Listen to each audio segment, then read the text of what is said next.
Olá, eu sou Rebentos e quero trazer aqui a 14ª mensagem dessa poderosa campanha da reconstrução. E vamos falar sobre liderança, a boa liderança e a mal liderança e suas consequências. A Bíblia conta na história de Neemias que quando Neemias decidiu, através de oração, de falar com Deus, decidiu então lutar pela reconstrução de Jerusalém.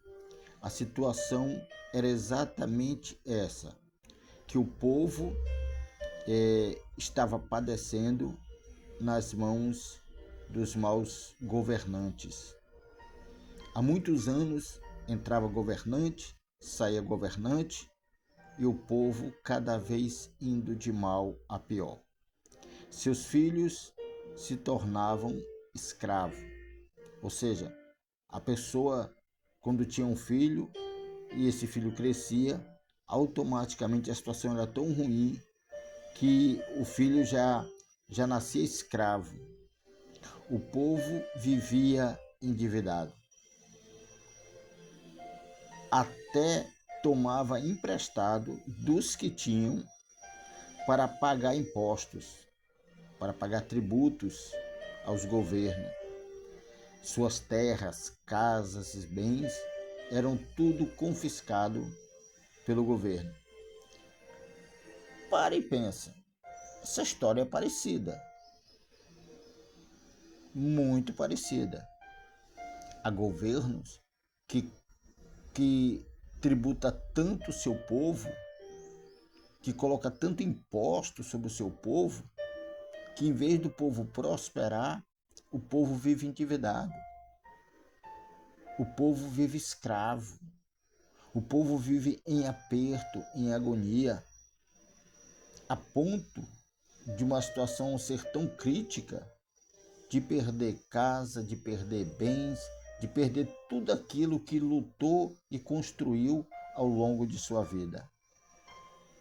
Assim era a situação que vivia Jerusalém. Todo governante que se levantava para governar, eles sempre oprimiam, sempre tributava, sempre escravizava. E a situação mostrava que quem tinha um pouco crescia mais, porque o que não tinha era obrigado, se fazia obrigado a tomar emprestado de quem tinha, e se eles não conseguissem pagar, entregavam, porque era costume, os filhos dele escravos. Talvez na época de hoje a pessoa diga: mas hoje não tem mais escravidão. Tem.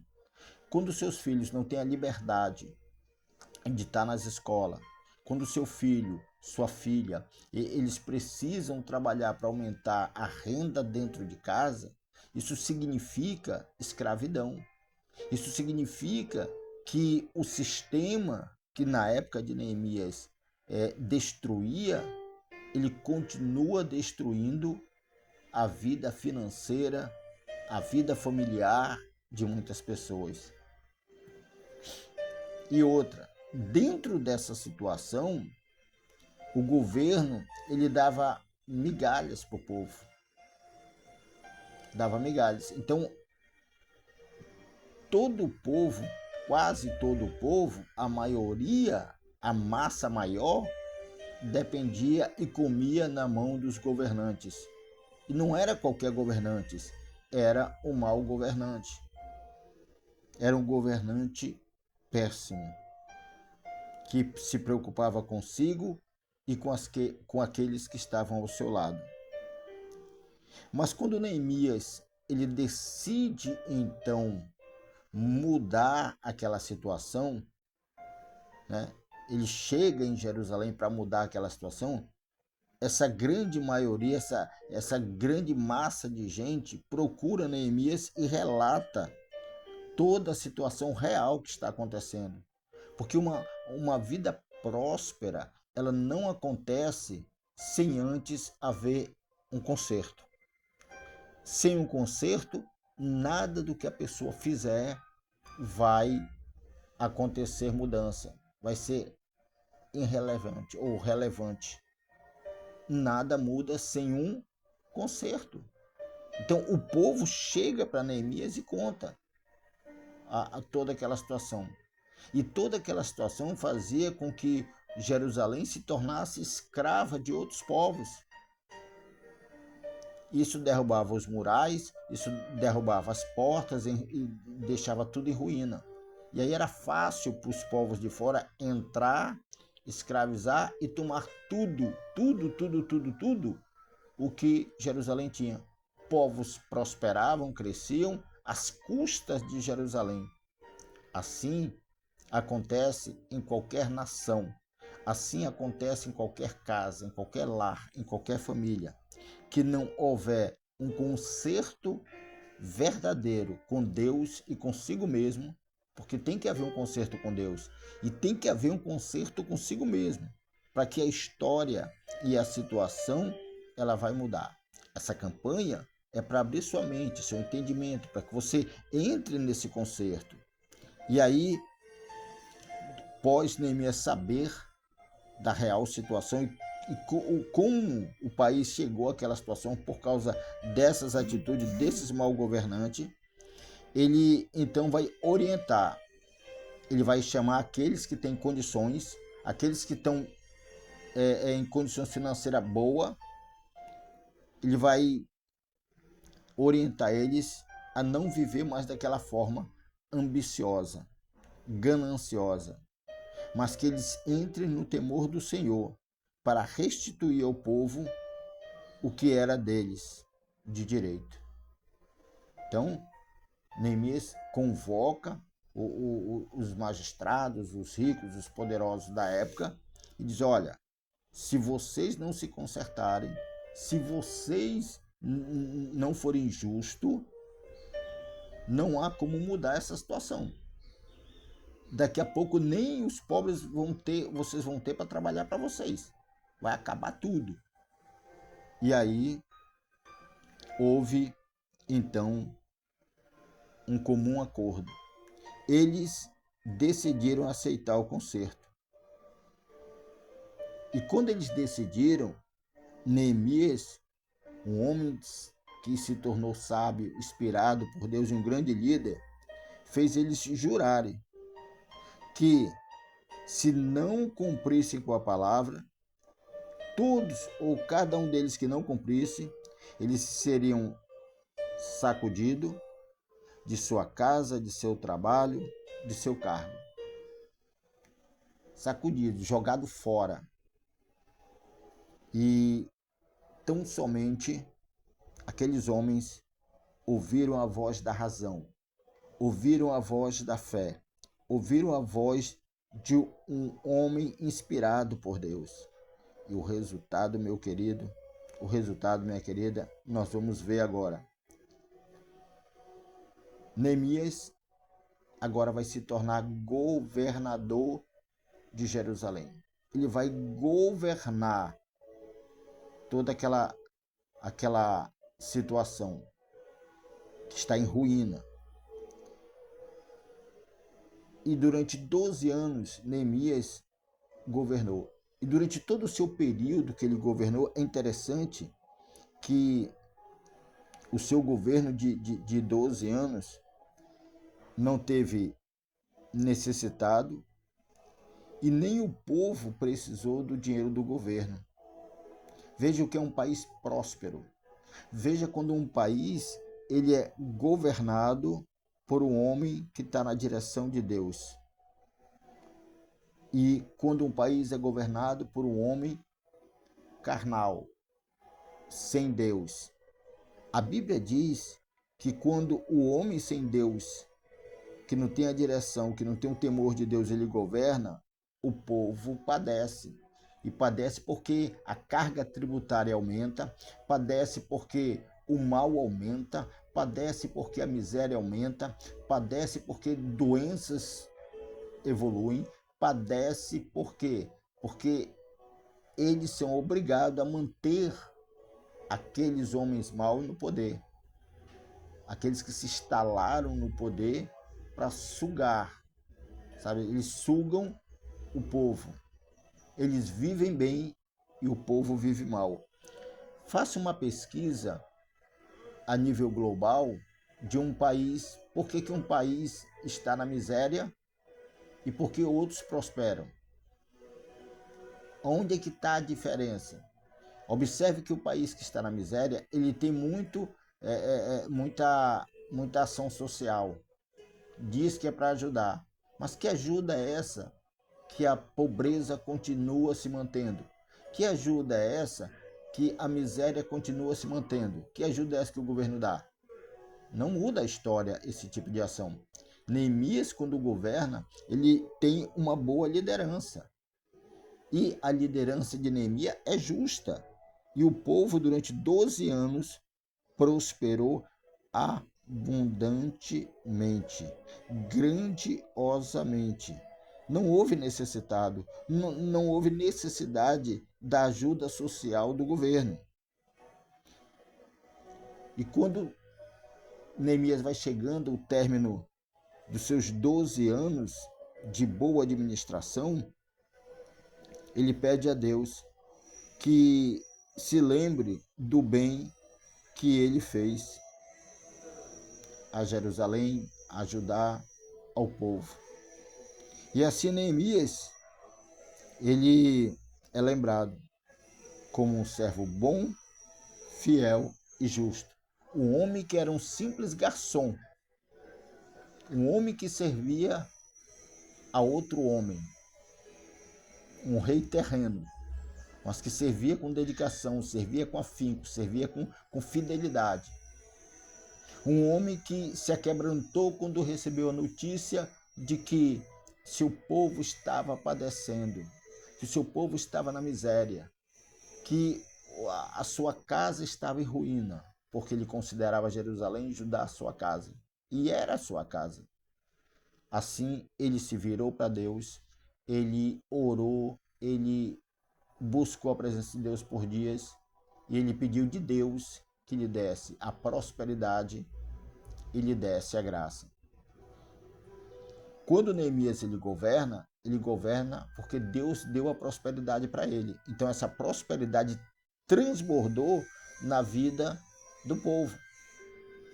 Só que junto com essa prosperidade que transbordou, veio a graça também de Deus. Porque a prosperidade ela não existe sem a graça. E a graça está na prosperidade. Então, o que é a graça? É o favor que Deus faz na vida daqueles que confiam nele, daqueles que o buscam. Se você, meu querido, se você, minha querida, você quer mudar a história na tua casa, você quer ver tua casa próspera, não depender mais de governo, não depender mais de sistema, faça como Neemias. Busque primeiro um conserto com Deus, busque depois um conserto com você, e aí faça esse pedido a Deus, peça a prosperidade e a graça, a presença, o Espírito, o próprio Deus na tua vida. E aí ele vai te conduzir a ser um grande líder dentro da tua casa. Ele vai te conduzir a ser um homem próspero nos negócios que você fizer. Ele vai conduzir a tua vida a pastos verdejantes, porque foi isso que o rei Davi falou no Salmo 23. Foi isso que Neemias viveu, saindo de copeiro a governador. Deus quer tirar você de cauda cabeça. Deus quer mudar a tua história, quer mudar a tua vida. Não importa a tua condição hoje, importa o que você pode se tornar amanhã. Mas para isso, você não pode deixar que a dor transforme você em um pobre coitado, fracassado e medroso. Porque a dor, ela tem a capacidade de fazer isso. Ela faz com que uma pessoa, quando perde alguma coisa, quando passa por situações que vem a dor, ela paralisa a pessoa, né? Faz com que a pessoa agora viva como um pobre coitado, querendo que as pessoas tenham pena, querendo que as pessoas tenham dó dele. E isso não muda a história da pessoa. Isso não vai mudar nunca a tua história de vida. Mas pegue essa dor e transforme ela em inspiração. Inspiração. E não deixe que os erros transformem você numa pessoa medrosa. Porque tem gente que errou e aí não quer tentar mais porque já tentou várias vezes, não deu certo. O medo paralisa, o medo trava, o medo destrói. Todas as pessoas que erram, elas vão passar a ser murmuradores. Vão murmurar, questionar. É como se elas dissessem: Deus não pode mais fazer nada por mim. Deus não tem mais condições de fazer nada por mim. A Bíblia fala em 1 Coríntios 10:10 que todo murmurador é amigo do destruidor. Quando você murmura, você faz aliança com o destruidor e a tua vida vai continuar dessa forma e dessa maneira. É hora de mudar, porque o maior sucesso que temos hoje de exemplo vieram da dor e dos erros de pessoa. Tem uma música muito linda que eu gosto, que é do Phil Collins. Essa música é o maior sucesso dele. E essa música ele escreveu mediante uma dor de separação. Uma dor de separação. Se você pesquisar que a maioria das músicas que impactam o mundo, ela vem de dores que a pessoa passou. E por que se identifica? Porque na maioria das vezes as pessoas elas estão sofrendo, estão passando por dores e se identifica com aquilo, com aquela letra, se identifica. Porém, Phil Collins, no caso, ele transformou a dor numa inspiração que mudou a vida dele, mudou a trajetória dele. Cristo transformou aquela dor em salvação para a humanidade. Ele se tornou, através da dor que ele sentiu na cruz e todo aquele sofrimento no Calvário, em inspiração para os discípulos, para aqueles que pregam a sua palavra, para aqueles que seguem a ele.